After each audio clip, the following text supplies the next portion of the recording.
What I'm about to share is something that I consider deeply personal, but I think I'm finally ready to talk about it. I've spoken about this in one other video on my channel, and since then I haven't talked about it because it's something I'm still actively working through. I am experiencing a crisis in faith, and it has gone on much longer than I ever anticipated. I find this season of my life incredibly interesting because if you were to look back at past seasons, I would have never foresaw that I would be where I currently am. I think everyone's meaning of I grew up in church is a little bit different, but when I say I grew up in church, baby, I grew up in church.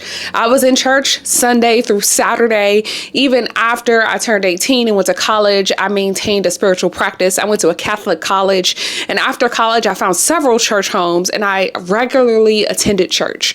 I stopped attending church when I moved to New York because I couldn't find a church that I really liked going to regularly. For context, I moved to New York in 2017, and from 2017 to 2020, I went to a variety of different churches, and I did find some that I liked, but none that I liked enough to keep going back Sunday after Sunday. And then of course in 2020, none of us were going to church. We were all in the house. Once it was safe to go back outside, I did try to find new church homes. I found a church I liked that I would go to weekly, but eventually it just got played out for me. So you might be thinking, why am I sharing all of this? Why am I explaining it this way? Church has always been foundational in my relationship with God. I don't think you have to go to church in order to have a relationship with God, but in my experience, it has been the thing that has helped me keep my relationship with God in good standing, if you will. Not that he's giving me like a gold star because I'm in church, but it just helped me to stay connected. And so in this season of disconnect, I think that one of the reasons why I have disconnected is because I can't find a community I really enjoy.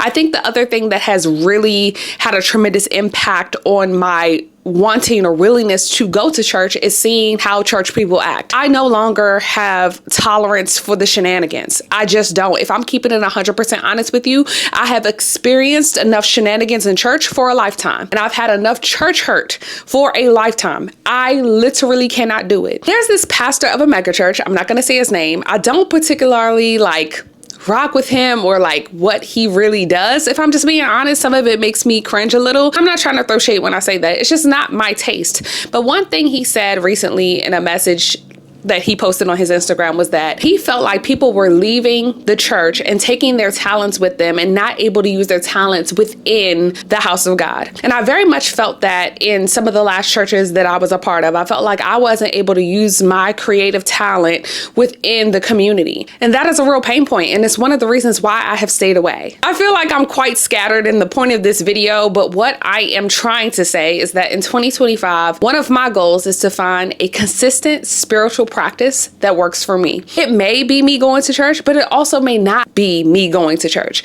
I want to find something that keeps me in connection with God and heals my relationship with God that feels good to me. My relationship with God has been very rocky over the past 3 to 4 years for a lot of different reasons that I express in this video. I had to change my memory card. I lost track of what I was saying, but ultimately in 2025, I want things to look different for me spiritually. I'm a very spiritual person. I'm not as religious as I feel like I was in seasons past, but I would definitely consider myself a spiritual person, and a spiritual person who is open to spirituality as a whole.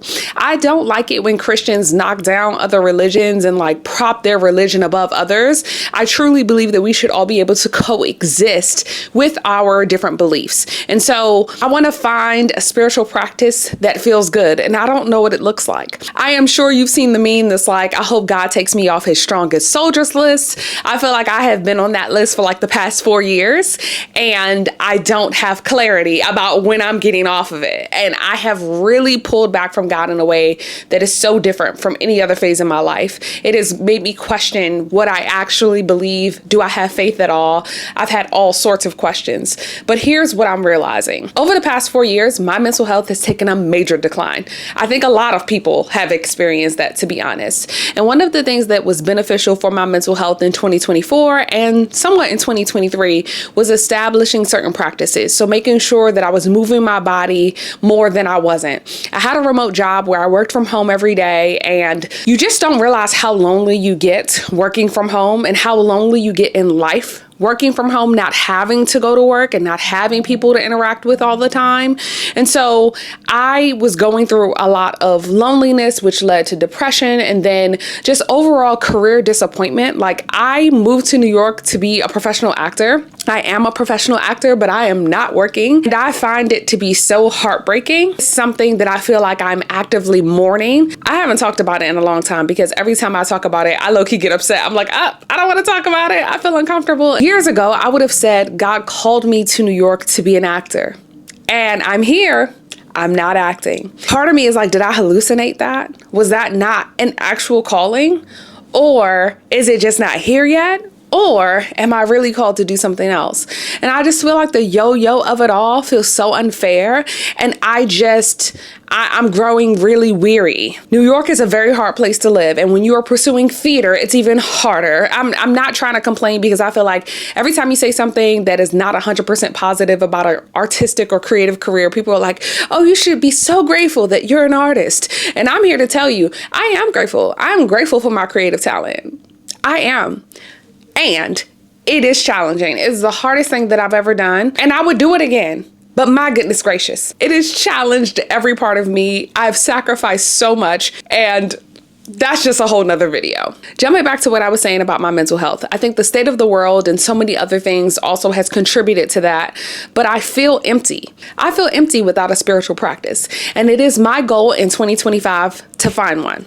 I don't know what that's gonna look like. I'm open to a lot of different things, but it is definitely something that I need in order to move forward in a more positive direction. This is definitely a to be continued kind of conversation, but I wanted to share this here in case anyone has experiences they would like to share with me in terms of, like, if you've been through this, if you've been through a crisis of faith yourself, I would definitely be interested in hearing from you. If you like this kind of content, if you like my vibe, make sure you subscribe to my channel so you don't miss when I upload new videos. And I will catch you on the next one. Bye.